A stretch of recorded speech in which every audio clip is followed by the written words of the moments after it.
Hello, AJ. Hello, Mo. How are you, mate? I'm tired.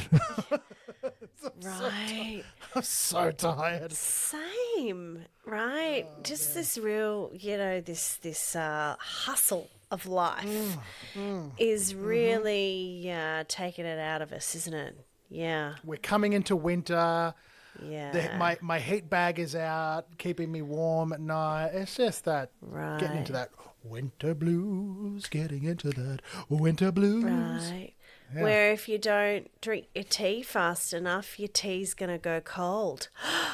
Is that a segue into... Listen, we better introduce the episode Yeah. first. Okay. Hey, I thought I was doing all the segues. Are you stealing my segues? Am I still in the segues? No. It's All right. it's all fair in love and war. Okay, and songs on the couch. So, This is true. lovely listeners out there, welcome to another episode of Songs on the Couch. Sitting down, we're talking out. Breaking it down, talks on the couch. Music and minds, we'll figure it out. Laughing and learning what it's all about. On the couch.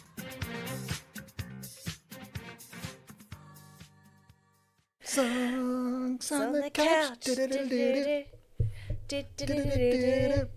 Yeah, we were totally out in sync, but I that's know, all right. that's all right, because you're in one room and I'm in the other. And And we're anyway. tired. We're And going we to are blame this tired. episode on tiredness. This episode was brought to you by the letter T. Tired. And the letter E for exhausted. But here What we else are. rhymes with tired Yeah, I don't know. and exhausted? Yeah, tired, mired, wired. No, certainly not wired. We are not wired. Not today. Well, technically we are wired. See, the we listeners can't see, but we are technically wired in. Wired for Yeah. sound, Cliff Richard style. That's it.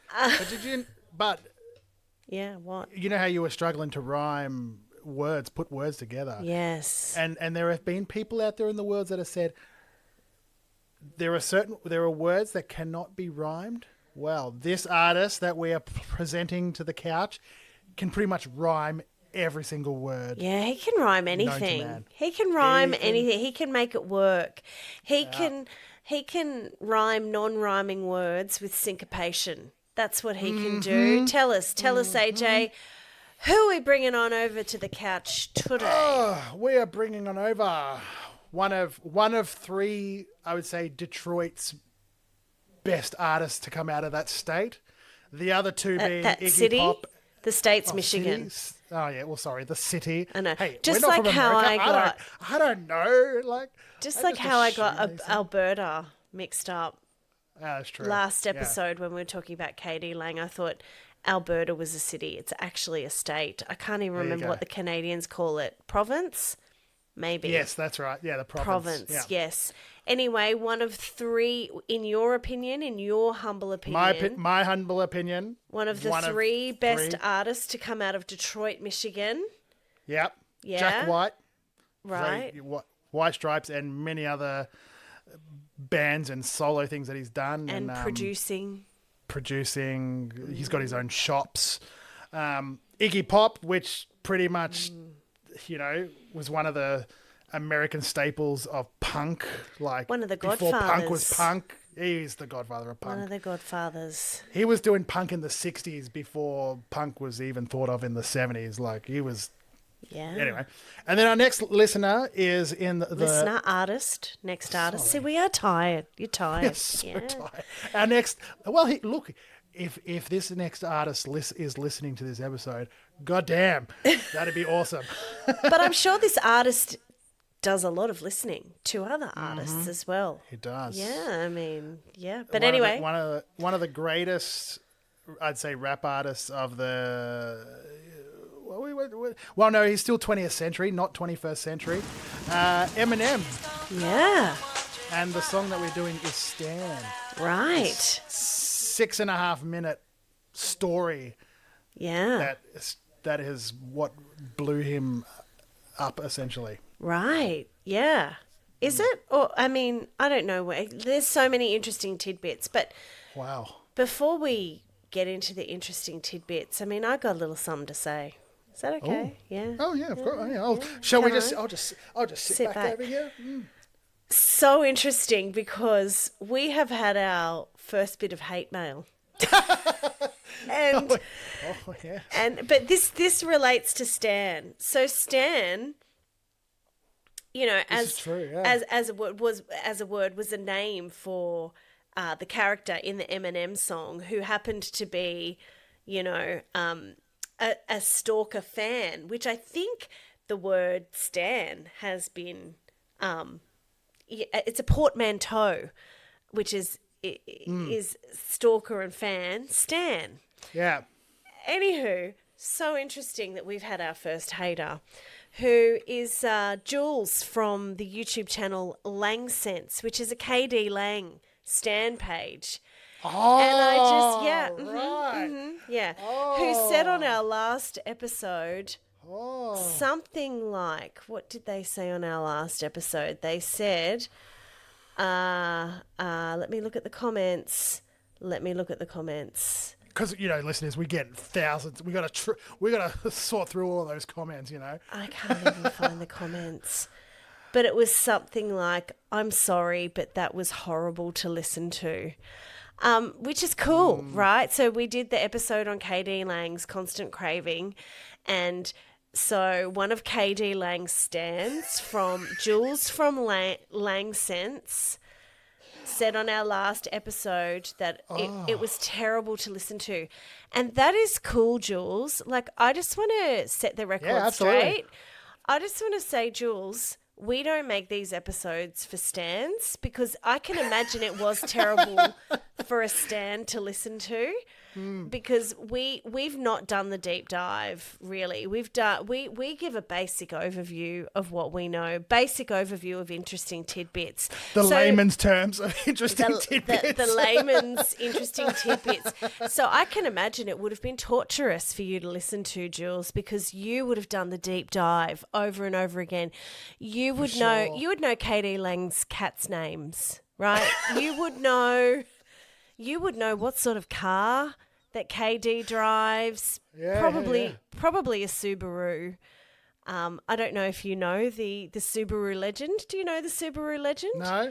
Okay, no. so the Subaru legend, something happened in the 1990s. Hang on. I'm going to have to Google it. Subaru legend. With KD Lang? No. It's about lesbians.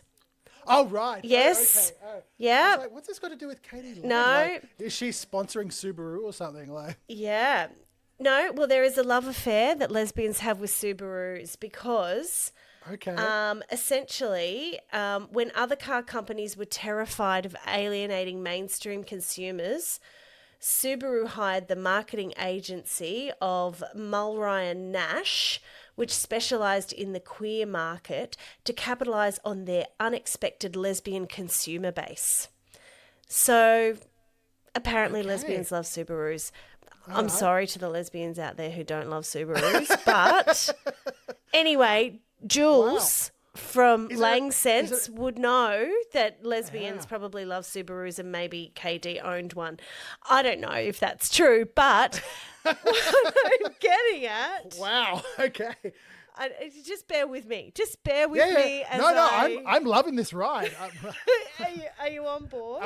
Are we travelling in a Subaru while we're telling the story? I feel like we should be doing our podcasting cars in a Subaru. Yeah. But, there is a story here about how Subarus became the car for lesbians. And was it a specific Subaru model or just Subarus in general? Yeah. Because I feel like WRXs, everyone wanted, I don't know, like who you were. When WRXs came out, everyone wanted a Subaru WRX. Well, the WRX, I think, was, marketed at young men. I think it was the... Like P-platers. Every P-plater had a WRX. I think it was the Subaru Forester that really cornered the lesbian market. But... four-wheel drive, okay. Is it a four-wheel drive, the Forester? I don't know my cars very well. But I think the Forester is kind of that very sensible wagon. That's what the Forester is. It's a sensible wagon. You can go camping in it. And you can Yeah, put your yeah. crafting supplies in it. I don't all know, right.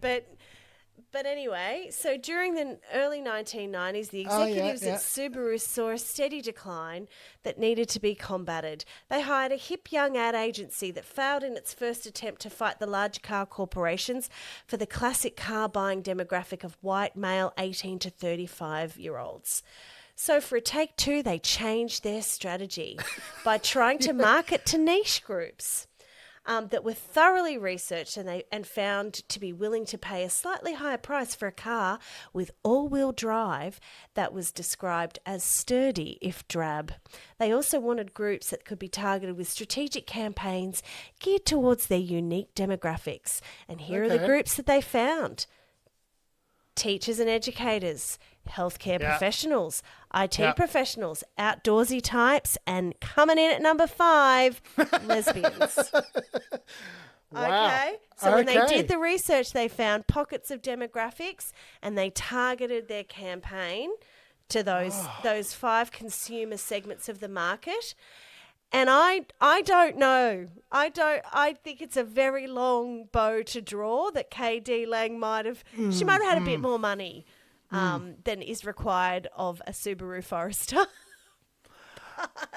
I'm gonna. Are you jumping in, AJ? You jumping in? Tell me. Shout out to Sidelines aunties. I'm gonna ask them if they have owned a Subaru Forester.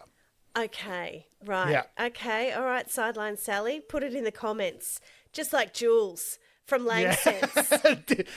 Get us some haters. Did your aunties own a Subaru Forester? I know now they've got a Kia or a Hyundai. I don't know if that's the next thing, but I feel like at one point that they should have owned a Subaru. Right. And look, I wonder what car the character Stan was driving, in this song. Well, I mean, we should flick through the film clip because there is a little segment of the music video where he is driving fairly erratically, ready Up to a bridge, yes.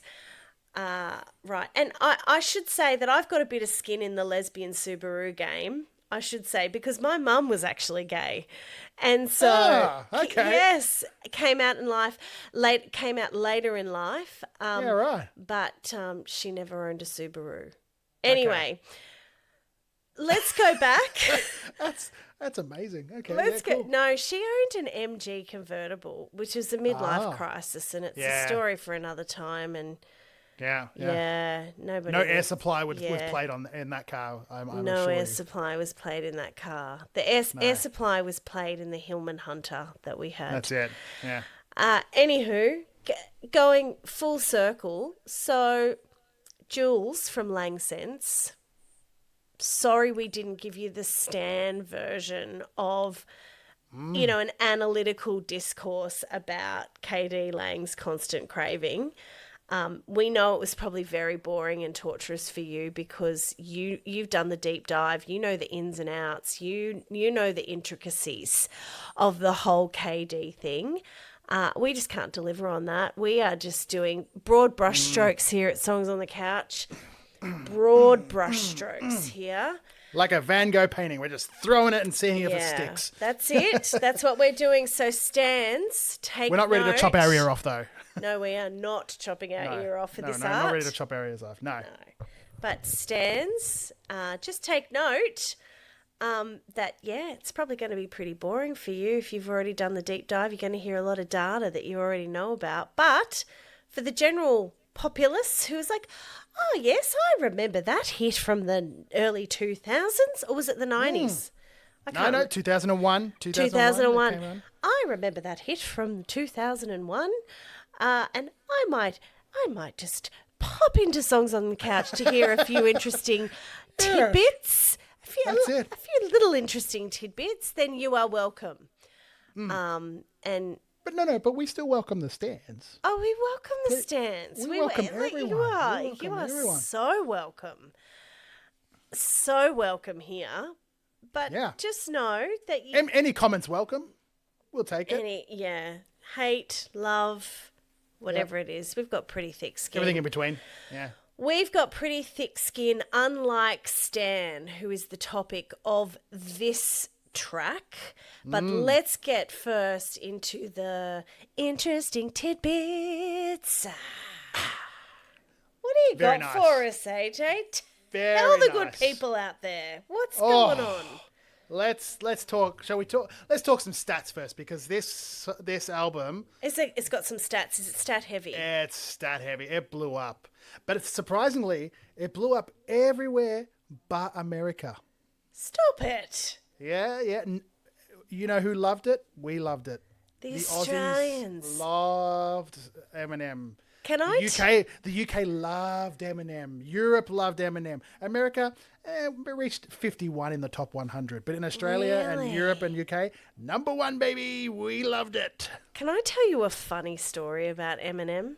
Yeah, go Before for it. we get into the interesting tidbits. This is just a interesting tidbit Yeah. about Eminem. So when I had children in Australia, they put you together in a parenting group, but it's generally mothers. Mother's group. A mother's group, yeah. So I was put into a mother's group. Anyway, one of the mothers in the mother's group was turning 40, and we were all invited to her party. Mm-hmm. And we're all 40 by this stage. Some of us over 40. And there was this moment at this 40th birthday party, right, where like 7 of us mums with kids ranging from like 2 to 6, whatever, right? At this birthday party, it's the time of the night where they've pumped up the jams, the volume's up, and there's just like 7 of us standing in a circle, like just like bouncing up and down, and everyone knows the words to lose yourself. And like all yes. of these 40-year-old women.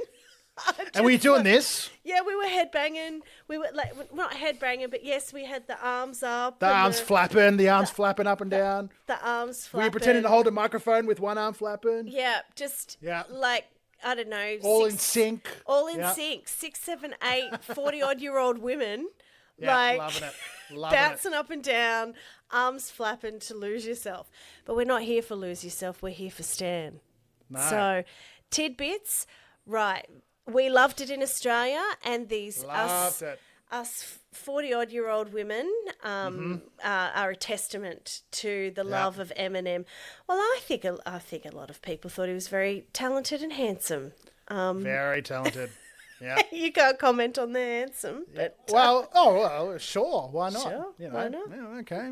good-looking fella. Although I look at him now, I'm like, I don't recognize him now because he's got like this brown beard. I feel like he's had a little bit of face work done. He just looks different than what he did in his younger days. Like when I think Eminem, I only think of him with his blonde tips when he was younger. Yeah. When I see him now, I'm like, nah, you look like a different person. I know it's you, but it's not what I remember you by. So And just quietly, I think he is dabbling in the just for men hair dye. yes, it's very. You can tell it's very dyed. Yeah. It's 100% dyed. I think good that's on what him. he will look. He's just trying to cling on to his youth. That's it. And I'm sure that Aussies and we'll still love him, as will others around the world. Yeah. But anyway, do go on with the tidbits. I'm really sorry I hijacked Oh no, that. I like. I just had to good little segue. I just had to share a story of how Australians do love him. Even 40-odd-year-old women in the suburbs of Australia are throwing hands to lose yourself. But do go on. Yes. Well, we loved it so much it sold 199,000 copies in its first week, Wow. That's with a total combined sales of $1.47 million. So, pretty damn good for a first album. You know? Wow. And that album was called which album was that one? Was that It was the Marshall Mathers LP. right? Okay. Yeah. Which Stan was on? Stan was on. Yeah. Stan was on. Okay. Yeah. It actually came out in 2000, not 2001. So, correction corner there. Mm-hmm. And he had Dido who was featured on his album. Although Dido knew nothing about it, she didn't know that he was going to sample her music on his album until she actually heard the song and went, "Oh, that's my song. That's a bit of my song," which is the complete contrast of what my song is meant to be. That he's turned it into this really sad song. But Yes, if it wasn't, but if it wasn't for Eminem, Dido that blew her up as well. So she's thankful for Eminem's contribution or sampling her music, because then that just made her go skyrocket too, which is good. And a very interesting choice, very clever choice psychologically, because it really does set the melancholy tone, that melancholy tone for the whole song, and that loneliness, like even before Eminem starts rapping. It just sounds exactly right, it just sounds like very depressive and numb. Yeah, and her song is like a gentle love song, you know. So when she first heard it, she was like, "Oh wow, that's dark." Like that's the complete opposite of what my song is actually all about. But hey, I'll take it. But he chose the correct portion of her song to create that feeling of isolation, of desolateness, of depresso. Yeah. Yeah. Okay. Do go on. So when he was younger, he studied the dictionary, and that's just why he's so good with words. And he's actually in the Guinness World Records of rapping the most amount of words in like a certain time. He's in the Guinness Book of World Records. Yeah. You know, there's something really admirable about that. Like, I think this is why people really relate to Eminem and they really love him, is because he's kind of got that junkyard dog mentality, that survival thing, like doing, you know, left field stuff, like studying the dictionary to claw his way out, to keep surviving. Yeah. Well, he failed year 9 3 times. Did he? Yeah. So all he had was just reading, words. That, and he was mad for comics. So he actually, before he became a rap or an artist, he actually wanted to be a comic book writer, which, if you watch a lot of his like film clips, probably after Stan, you know, I don't know the actual song, but you know the song, "Two trailer park girls go round the outside, round the outside, round the outside." Like that film clips is like a comic book. Like he's a lot of his, apart from this song, a lot of his music I thought was quite whimsical and like taking the piss on it all. I think that's probably why his second album, because he's like, you know, "Will the real Slim Shady please stand up?" Like, I don't think people took him seriously. So it's like, all right, you're not going to take me seriously. I won't take my music seriously, and I'll just write whimsical, silly songs. But they're still amazing. So his song "Rap God" contains around 1,560 words in one song. Wow. Which is that the one that's in the Guinness Book of World Records? Yeah. Wow. From dense lyrical delivery. Wow. That's a lot of words. Back, and I remember watching a little interview where, you know, he would say, when people say to me that they can't rhyme, like all words can't be rhymed, he was like, no, that's not true. And that's, you kind of brought that up before, is where he would break words apart. So, you know, if I said, "Can you rhyme orange?" no one would be like, "I don't know what rhymes with orange." But he'd go, "No, I would break it apart. What rhymes with orange? What sounds like orange? Door hinge." So then he would put like 2 words together to rhyme with another word. So like orange, door hinge. It kind of sounds like orange. So this is where he can just, reading the dictionary obviously helps, you know. That's wild. What kid sits there and reads a whole dictionary and then memorizes, certain words can go together with others, even though they're not technically meant to rhyme, but they do. Like that syllabic, like syllable kind of, you know, I don't know, wizardry, sorcery. Like syllable patterns. They're like syllable patterns. Yeah, they really are. Wow. Yeah. Okay. So that is some talent right there. Mm-hmm. Yeah. Yep. Okay. He actually won an Oscar. I don't know if you know that. He won an Oscar for 8 Mile, which I didn't know that. And then after doing 8 Mile, like everyone wanted him in other movies, but he stood them all. He declined. Like he got heaps of movies offers after 8 Mile came out and winning the Oscar. But he declined them all. He only wanted to do stuff that was local, Detroit-based, local movies and stuff like that. So he turned down a lot of international and other movies unless it was kind of close to his. Because he was very... And I don't live in Detroit. I don't know enough. But knowing the artists that I like that are from Detroit, they're very much... that like if you're from Detroit, you're grounded in your Detroit roots. Like you are not like honorable, but you're like no, I grew up here. Like it's kind of everything. A patriotism to the area. Do we have that to our little suburb in Melbourne? Does our postcode represent something? No.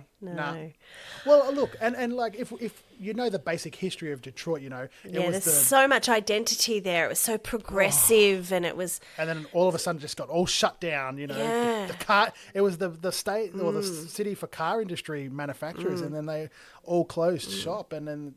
And wasn't it Motown too? Where's Motown from? Is Motown from Detroit? That's a really good question. Motown. It could have. Like it. Yeah, like where I said, did that? Detroit. There Look you at go. me. Whoa. Yeah. Yep. Yes. So Berry Gordy Jr. founded the legendary label using an $800 family loan. Yeah. There you go. There you go. The iconic quarters, famously known as Hitsville, USA. It's in Detroit. It's in Grand Boulevard, Detroit, Michigan. Yeah. Yeah. Okay. So there's a lot of history. A lot of history. Patriotism for Detroit. Mm-hmm. So if you've got Detroit roots, that's where you want to stay. You hold on to them 100%. And Eminem did not want to stray from the Detroit roots. And in many ways, of course, 8 Mile is a bit of a biopic. Yes. Yes, it is. Yep. Mm-hmm. And about Detroit and where he grew up and how he his life story became famous. Yeah. Yeah. And Eminem, he actually almost didn't get discovered. He finished second place in a 1997 rap battle Olympics, and a copy of his demo eventually landed in the hands of Dr. Dre. So if it actually wasn't for Dr. Dre taking him under his wing and producing all of his stuff and showing him the ropes of the whole, because you got to remember Detroit. Once again, but I don't think it was a big rap. When you think rap music, you think New York, East Coast, West Coast, African American Miami. music. Not many white pasty kids were doing good rap songs. Yeah. So if it wasn't for Dr. Dre taking him under his wing, let me show you the ropes, kid. This is what it's all about. I think he wouldn't have gotten where he is now. Yeah. Right. Yeah. Thank you, Dr. Dre. And we also have to thank who we've done as one of his songs on our podcast, Mr. Elton John, who is a fan of Eminem and helped him through his addiction recovery, as well as prior to all of this. So when the song came out, Elton played on stage with Eminem at the Grammys, I believe, the year after. So Elton played the piano and sang the Dido parts of the song to stand with Eminem on stage, which everyone was like, what? Elton John, Eminem. So thank you, Elton. Elton's a stan. Elton's a stan, yeah. Yeah, no, not quite the kind of stan that's depicted in this song, but he is he's rather a super fan rather than a stalker fan. Oh, well, he just really and once again, we've talked about Elton and having a wide repertoire of liking different genres and, embracing that and congratulating artists and he wasn't an artist that stuck to his lane and went, no, it's my music, or no, he was open to everything. So yeah, he really he really supports up and coming artists. Mm-hmm. Yeah. And as we know, Elton went through a drug addiction. He only despite what the biopic, the movie that came out a couple of years ago says, he was still going through addiction in the 90s, not in the 80s when he supposedly gave it up in the movie. He didn't stop his addiction till at least the late 90s. So, he was well and truly a great support, I'm sure, for Eminem to help him with his addiction, because Elton went through it since the late 60s onwards. So. And you can imagine why someone like Eminem would become addicted. That all of that trauma, all of that dysregulated nervous system stuff, wanting to escape the circumstances that he finds himself in, wanting to regulate his dysregulated nervous system. Well, you got to remember, he grew up in a trailer park. He had a child at a very young age, a daughter. So, he's had it rough from the early get-go. Also, and, his upbringing with his mother was not stable. Yeah. He was working from a young age. And, yes, you can imagine the life. Worked at a restaurant, got fired like pretty much straight away. I can't see Eminem working at a restaurant. I can't picture him behind a grill, flipping burgers or something like that. Yeah. And and it might come as a surprise to you, AJ, but I watched a documentary about the Stans. Oh, of course. What a revelation. You and a documentary. Oh, my God. Mo and a documentary. And I think it's on HBO. It's on Max, HBO Max. I think it's called Stans, I think. Anyway, there's stalker fans of Eminem's, and one of them was speaking about how she got a job at the restaurant that he worked at and still works there. Has worked there 6 years later because she loves Eminem so much, Even though he was like probably there for like a week or a couple of days. It's like Eminem has touched these tongues, these flippers. I don't know what type of restaurant. I'm just thinking fast food, but you know. But that's how he deep stood in this exact spot. That's how deep how deep the Stan love goes for this guy. Another interesting bit about Stan is, and it's actually now put in the dictionary. So the word Stan has been officialized in the dictionary. So and apparently it's I've never heard it and I've never used it, but a lot of people like use the word like, oh man, I stan that album. That album stands. Like they use it as a context in a sentence as well. Like, it's like, oh, okay, I've never thought of it like that, but I guess I didn't know what stan actually meant. I just thought it was the character's name in the song. So well, just ask Langsense from YouTube. Jules, this is true. They'll tell you what a stan is. What standing is. Yep. Yes, I mean, and I think there's a subtle difference between saying I stan that album or I stan that artist and being a stalker fan, in the sense that stan in this song you're represented. There's kind of a different sort of a fan. I mean, should we get into it, AJ? Let's do it. Let's do it. All right. I have to say, like, it's not your typical. It's almost like a mini movie, isn't it? This song. It goes for 6.5 minutes, and it's got no choruses. Well, I guess rap music doesn't really have. It's all verses, and you know. But this is like you're almost watching a mini movie, aren't you, about this song? Yeah, the character takes on an arc, you know. Yeah. The character, it starts off like, you know, sort of seeming rather sweet, and then takes a dark turn. But you know, let's sort of get into it. I mean, you know, this is like, you know, psychologically so rich as a song. There is so many constructs in this, and I will like go through them as we go along. But you know, there is stuff in here about attachment theory, about like parasocial relationships, celebrity culture, obsession, emotional dysregulation, you know, personality traits of the borderline variety. I don't know if I mentioned that one. And Yeah. you know, and that is the thing. At first, well, that's the terrifying thing, really, is that at first Stan doesn't sound crazy. Stan sounds like very, very sweet and lonely at first. And I think that's what keeps us hooked. We're psychologically seeing the development of this character and his spiral. His spiral into insanity. And yes, AJ, go ahead. No, thank you. Caller one, go ahead. Thank you, listeners. I saw you take a deep breath like you wanted to I say was just something thinking, there. like, I was just thinking, what other artists have stanners? What are they called? Stans? Stands. Well, Stands. Lady Gaga has her little monsters. I think that's what they're called. Taylor Swift, she's got her Swifties. She's got her Swifties. Yeah. Yeah. Who else?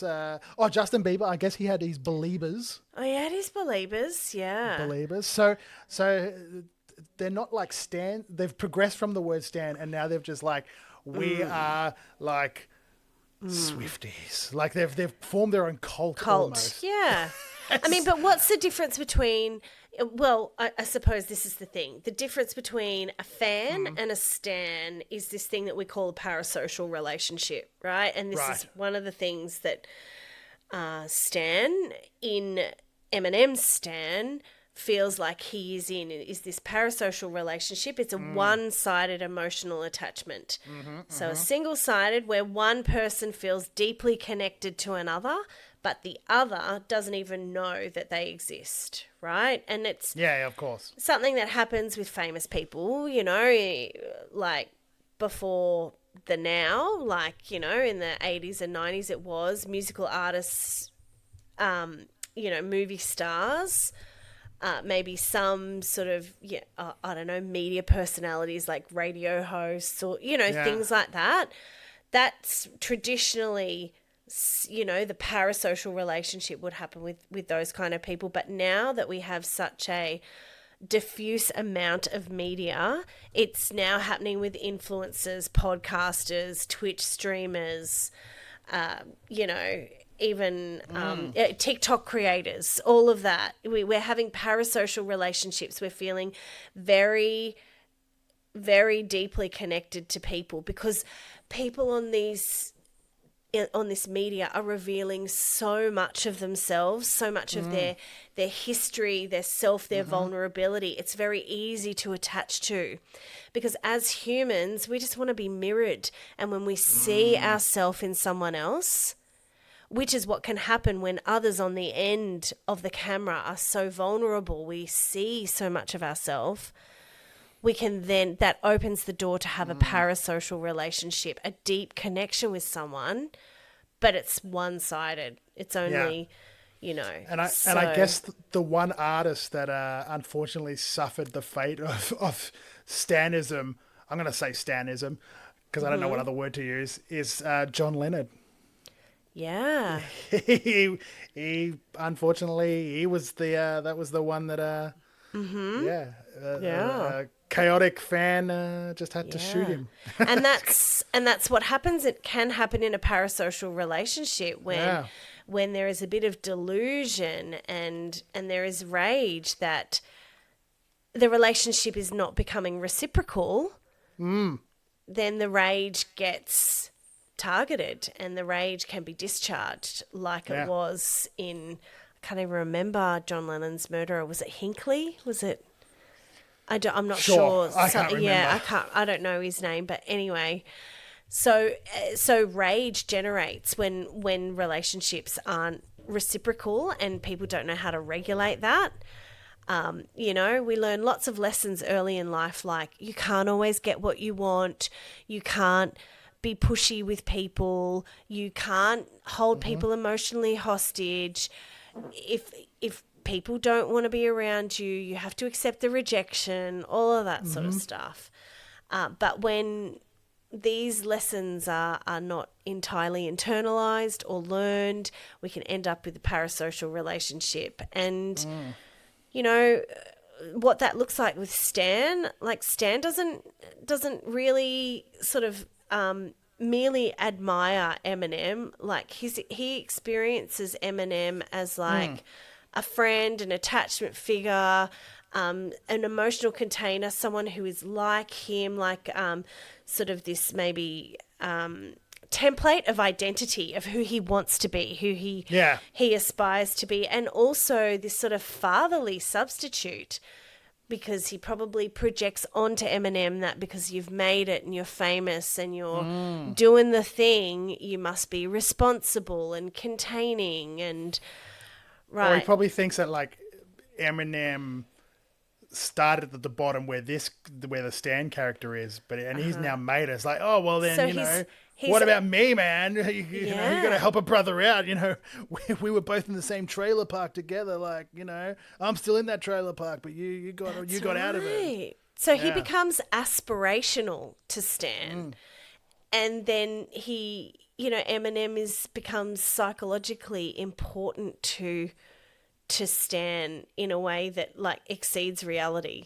He becomes out of touch with reality, rather psychotic. And that's when, he starts to interpret some of the lyrics as being personal communication, as being directed to him. Yeah. He wrote this song, this gets me right in the feels, man. He wrote this song just for me. Yeah. And which is fair because, Eminem was kind of writing to millions of angry young men in the late 90s, early 2000s. So, but it's misinterpreted. It's misinterpreted by Stan. So, he's a very wounded young man, our Stan. He's very lonely, and you can hear that in the lyric. He's just longing for connection. He writes, I wrote you, but you still ain't calling. And that doesn't read as I'm unstable. That reads as like, Eminem's being a bit rude. Yeah, that's right, yeah. I sent you all these letters, but you haven't replied back to me. Yeah, how dare you? That's right. So it starts in sort of disappointment rather than psychosis. Yeah. And that's why, Stan doesn't seem crazy at the start. He just seems a little bit disappointed and lonely. And he feels ignored, unseen, maybe even emotionally abandoned. But that sort of accumulates into a bit of a narcissistic injury where he gets deeply wounded. And I think we can sort of safely say that Stan is the kind of person who has got this sort of preoccupied, anxious attachment. Like, is this real? I want this friendship. I need this friendship. He's got this abandonment sensitivity, very unstable sense of self-worth, and unstable identity, which he is projecting onto Eminem. And when Eminem does not reciprocate, it turns into a bit of like, a narcissistic rage where we see signs of like frantic attempts for connection, escalating emotional bids. He's moving from idealization he's shifting into rage. Like, you're not attending to my needs. You're not in this with me. So he's getting rageful, and he doesn't experience Eminem as like, Eminem's just busy, man. He's touring. He's just millions of fans. He's got millions of same thing. He's got a lot of obligations. He doesn't experience Eminem as that. He sort of experiences Eminem as a rejection figure. So then, it escalates. There's this arc here, right? So the first letter that he sends to Eminem it's all about admiration. It's about how much he loves him and his art and how much it means to him and how much it mirrors his own experience. And then letter 2 is all about hurt. He's starting to reveal, like, you're not reciprocating in this relationship, and I'm feeling hurt and abandoned. Yeah, that's right. And then by letter 3, he is full of rage about that abandonment. And taking it out on his girlfriend. Taking it out on his girlfriend. Yes, he's taking it out. He's projecting that rage onto his girlfriend. And, you know, this is the really tragic, sad irony of Stan's story, is that he has an attachment figure right there. Yeah. Right there. He's got an attachment figure. Keep talking, I need to plug my laptop in because I forgot to plug it in and the battery's going to die. Is it? So keep talking. So listeners, if you're watching on YouTube, you're going to see me disappear and I'll come back in a second. Yeah, okay. Go.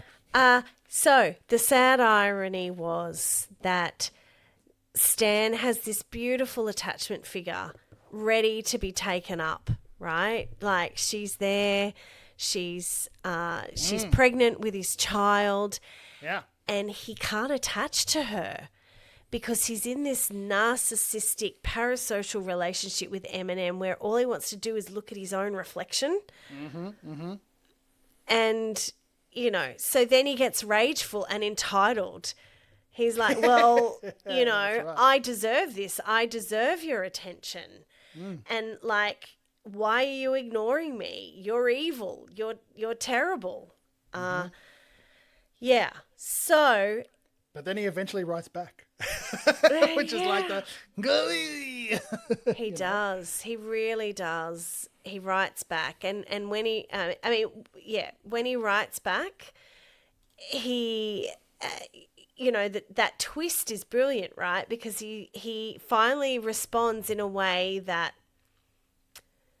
Had Stan been able to just hang out for a little bit longer and listen, it would have been exactly what he needed, because it was rational, it was reasonable, it was empathic, it was calm, it was responsible, and he could see Stan and his desperation, so he encouraged seeking support. He encouraged like regulating his feelings and perspective taking, but then, you know, he realizes that Stan's already dead, so it's kind of lost. But you know, had Stan been able to tolerate the lack of reciprocity in the parasocial relationship, they were some big words, weren't they? Yeah, it was. Oof. Ooh. Have you been reading the dictionary? Maybe I have. Just a little bit, yeah. Just all the psychology textbooks, man. So many big words. But if Stan had have been able to tolerate the lack of reciprocity and held out for a bit longer, he would have heard what he needed to hear. But ultimately, Eminem would never have been able to save him. That's right. You know, because nobody is responsible for you but you. And to, you know, to project that onto someone else, that they are responsible for your feelings, is, it's a bit irresponsible.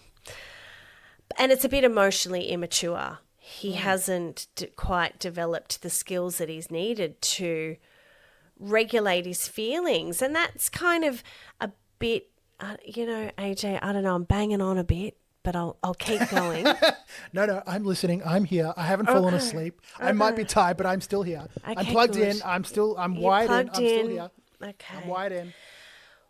Well, I think this, you know, this rage, this sort of lack of emotional maturity, we can sort of thank toxic masculinity a little bit for that, and emotional suppression that you know, young men learnt in sort of the 90s, the late 90s, and I think it's been going on forever. But anyway, you know, it's a feminist topic. I'm not really going to get into it. But I will just say, you know,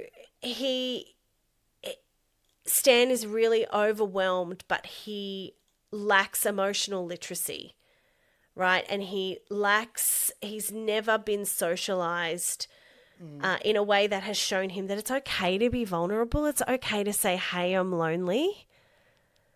But instead he goes about resolving that loneliness in a very a counterproductive way with a parasocial relationship. So his sadness then gets converted into aggression and instead of him revealing, I feel abandoned and neglected and insignificant. So instead of that, we get him driving off a bridge. Yeah. In a rage. So, that's not ideal. So, we need to teach young men to be more vulnerable. And initially he was in those letters, and he didn't start off seeming crazy, but then because he wasn't able to say, I feel lonely, I feel alone, I feel insignificant, even to the attachment figure. That's one of the girlfriend. That's one of the darkest elements that we have of this, is that, he's got this girlfriend, this attachment figure, and he can't attach to her, and he can't psychologically or emotionally regulate himself enough to understand that she might be terrified by his erratic behaviour. Yeah. And yeah, so he just collapses, really. Then- This is the psychic collapse he experiences. Yeah. Yeah. But sad. not just that. What about you also got to feel for the artist now, knowing that one of your fans have died because of you. Like that's taxing on the artist as well. And if we think about it, in real life, there have been lots of famous bands that have had their artists die at their concerts. Like The Who had 11 fans die in a crowd surge back in Wow. 1979. AC/DC had 3 fans die. Like, it's mainly crowd crushing, like, because obviously they get all excited and they want to rush to the front of the stage, and like the people at the front are like, oh no, there's this wave of people coming, I can't hold on, like, and that's how unfortunately they died. But imagine if you're an artist, you're like, oh, I'm just here to play for my fans, and now finding out that 11 of them, like, that would be crushing for the artist as well.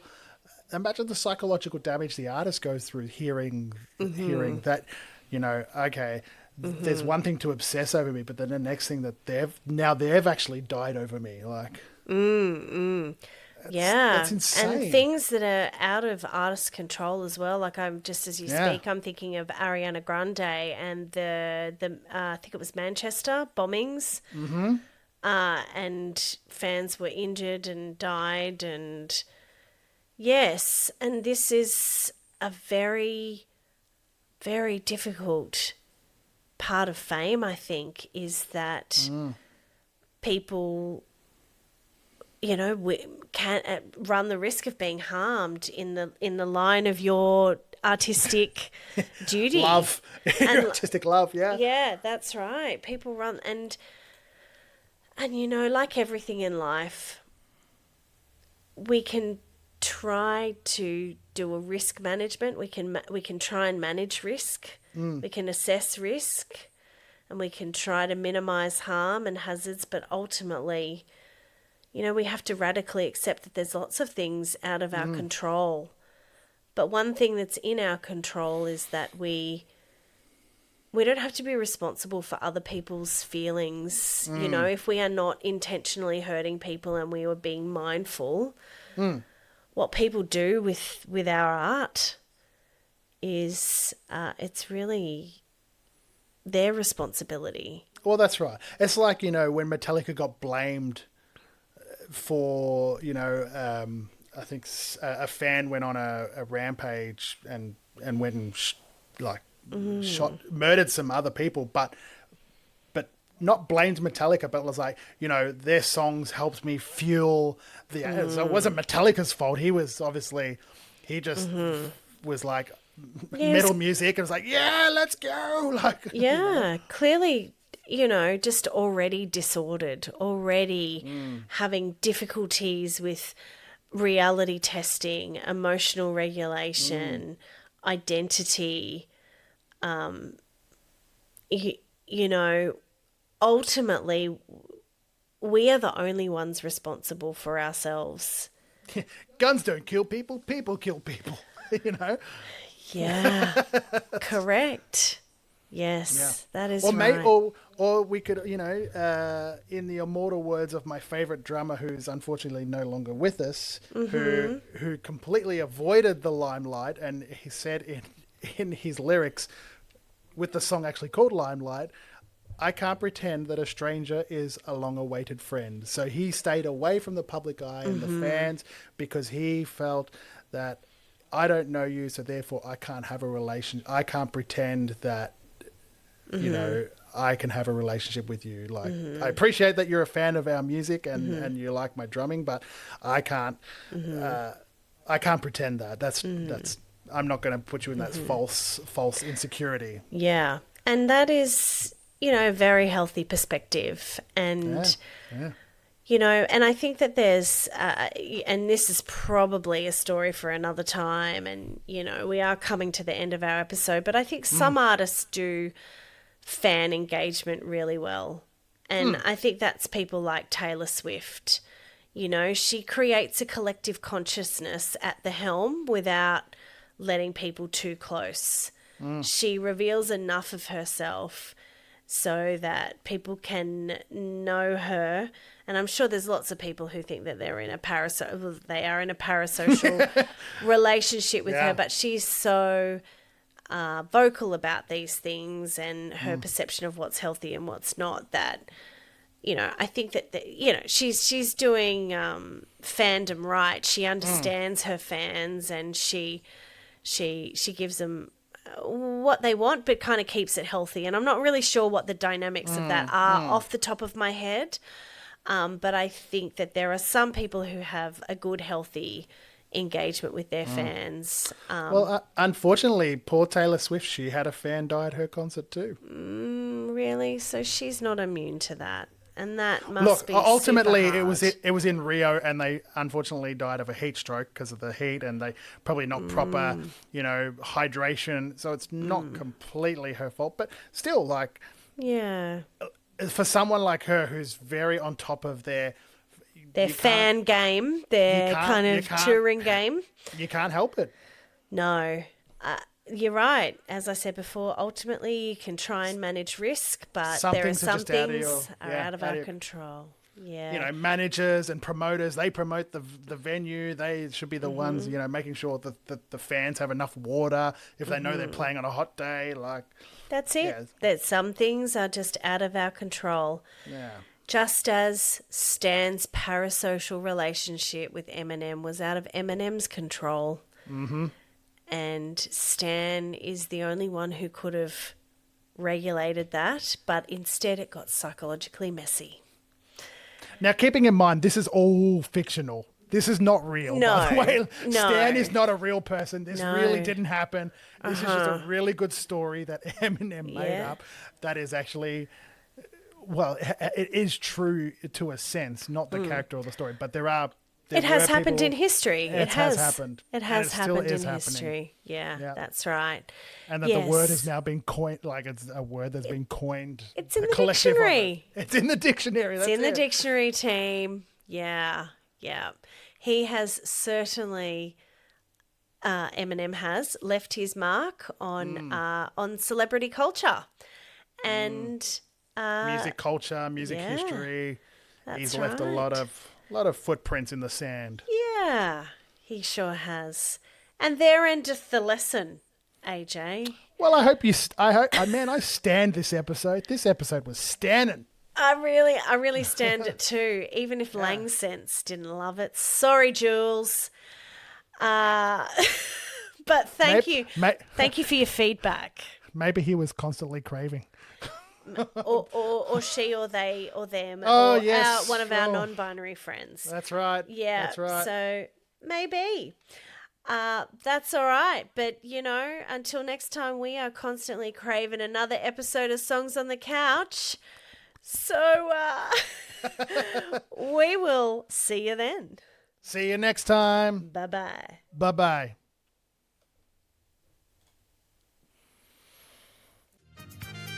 Sitting down, we're talking out, breaking it down, talks on the couch. Music and minds will figure it out, laughing and learning what it's all about.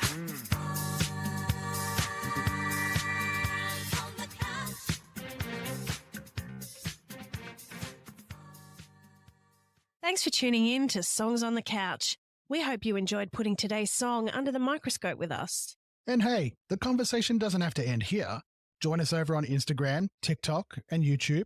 Just search Songs on the Couch, where we're sharing behind-the-scene clips, more fun music insights, and of course, chatting with you all. And if you're an artist, musician, psychologist, counsellor, psychotherapist, or know someone who'd love to sit on the couch with us, have your management reach out. We'd love to hear from you at hello@songsonthecouch.com.